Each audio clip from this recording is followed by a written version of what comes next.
Magandang umaga po sa ating lahat. Update po muna tayo dito sa binabantayan nating bagyong si Mirasol. Galing po sa nilabas nating Tropical Cyclone Bulletin kaninang 5 a.m.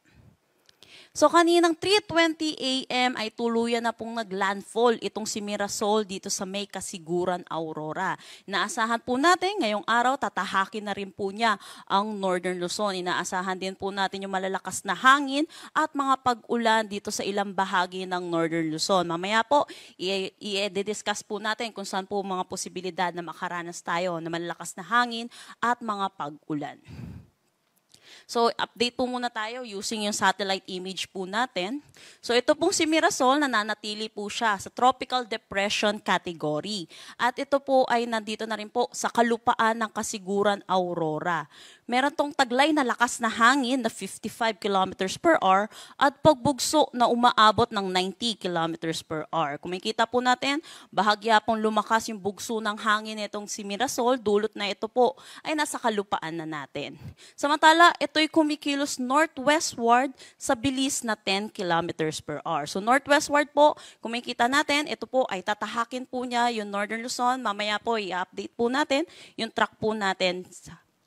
Samantala, meron din tayong binabantayang low pressure area dito sa labas ng ating Philippine Area of Responsibility. Kaninang 2 a.m., ito huling namataan sa layong 1,320 kilometers east ng southeastern Luzon. Kung makikita po natin, orange yung bilog nito, meaning medium chance na maging isang ganap na bagyo. Mababa po yung chance po niya na maging isang ganap na bagyo within the next 24 hours, pero sa mga susunod na araw, tumataas po yung posibilidad na maging bagyo po ito. Kaya mataas po ang tsansa na may bagyo po ulit tayo next week.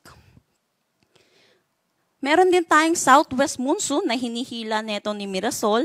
Ito'y nakakaapekto dito sa may southern Luzon, pati na rin sa western section ng Visayas at Mindanao.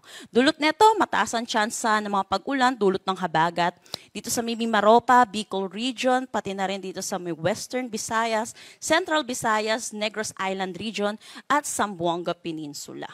Samantala, dito naman po sa eastern section ng Visayas po natin at yung nalalabing bahagi po ng Mindanao, yung mga hindi ko po nabanggit, naasahan naman po natin magiging maaliwalas po ang kanilang panahon, pero asahan din natin yung init at alinsangan lalo na sa tanghali hanggang hapon na may mataas na tsansa ng mga localized thunderstorm lalo na sa hapon at sa gabi. So ito po yung track ni Mirasol na nilabas po natin kaninang 5 a.m. So yun po, tinatahak na rin po niya ang ating kalupaan at inaasahan po natin, paglabas po niya ng ating kalupaan, may posibilidad na ito'y maging isang ganap na tropical storm at hindi rin natin inaalis yung posibilidad na magtaas tayo ng tropical cyclone wind signal number 2. Inaasahan din natin, lalabas ito ng ating Philippine Area of Responsibility by Thursday. So dahil dito kay Mirasol, meron tayong Tropical Cyclone Wind Signal number 1 sa Batanes, Cagayan, kasama na ang Babuyan Islands, Isabela, Quirino, Nueva Vizcaya, northern at central portion ng Aurora, Apayao, Abra, Kalinga, Mountain Province, Ifugao, northern at eastern portion ng Benguet, Ilocos Norte, Ilocos Sur at Polillo Islands. So inaasahan po natin malalakas po yung mga hangin na mararanasan po nila.